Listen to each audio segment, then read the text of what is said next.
know, oh my God, this is the Cathedral I've been hearing so much about.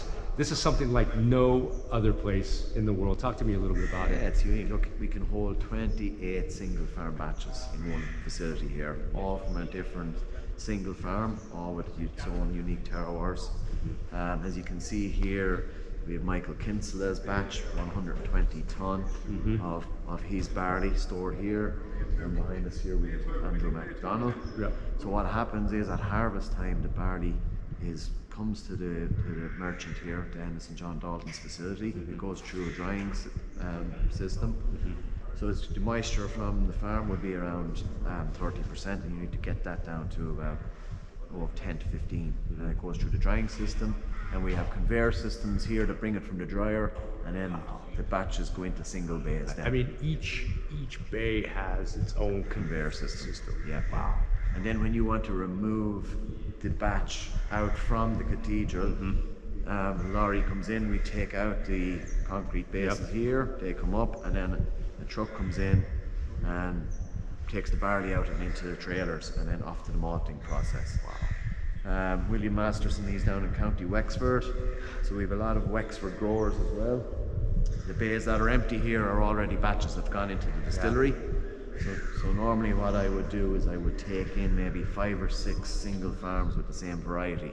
So we have tungsten here, and there's 3 or 4 single farms that grew tungsten in one particular year, so I will bring them in together. Yeah. So one after the other. They'll leave here, get malted, and I would brew and distill them.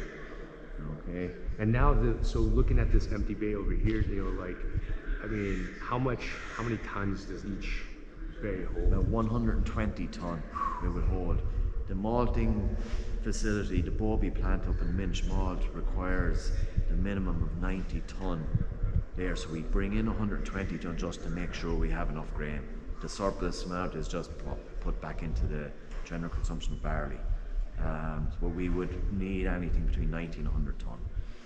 Now all our batches from the organic and biodynamics from last year's harvest have been used.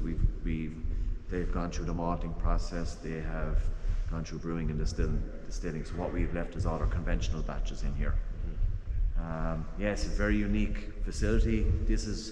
We call the Barley Cathedral. Next door we built another purpose-built facility, and it's called the Chapel. It's a little bit smaller, holds about 20 single farms. So in total we can hold up to 48 single farms from one particular harvest. So an important point is this is last year's harvest. This is crop 2021 that we brew and distill this year. What we're getting ready for now is the incoming harvest. So what I need to do now is start using up a few more of these batches before the next harvest come in, because we need enough space for the incoming harvest in another few months. But when a bay is empty, then as you can see it's cleared out, so the guys have a protocol to make sure they clean it out, and we would have strict controls in regard cleanliness and hygiene as well. Yeah, you know, one thing I've noticed, especially in the empty bays, you see these grates at the base, and those are important because there's actually, when these, the bays that we're seeing with barley that are filled in them, there's actually air being pumped from the bottom to be able to create airflow to keep that barley moist, keep the moisture free. The moisture free, and roughly keep it around 13.5. But one of the things I saw kind of sticking up, I'm like, what is that? Yeah, so it's a temperature probe. So the guys every week they would come in here, monitor the temperature. If the temperature's not right, they would blow air up through them just to keep that temperature. Now, as I said, you normally wait 3 to 6 months for the barley to return from dormancy. If the barley is stored in the correct conditions, you could keep barley here for 1, 2, maybe even 3 years if it's stored correctly. Yeah. But we would typically use a particular harvest the following year. Yeah. And like you said, for me, that's just a quality control. Again, one of the things I was thinking about when we're walking here is, sitting here and disease, right? And stuff. But that, with those grates, with that airflow, and you guys keep monitoring the temperature. That's it. That's the quality control. Closed systems, as rodents aren't around. There's bed pints here. It's checked every few weeks. So there's a lot of control in around here to make sure that the quality of this barley is 100%. We've done a lot of work out in the field for over the harvest year to get a good quality single farm batch.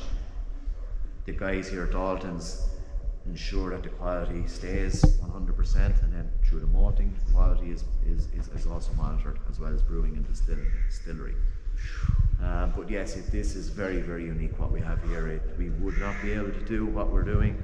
We would not be able to stand over our single farm batches. We would not be able to stand over the province of the batches if we didn't have a facility like this. It's unique.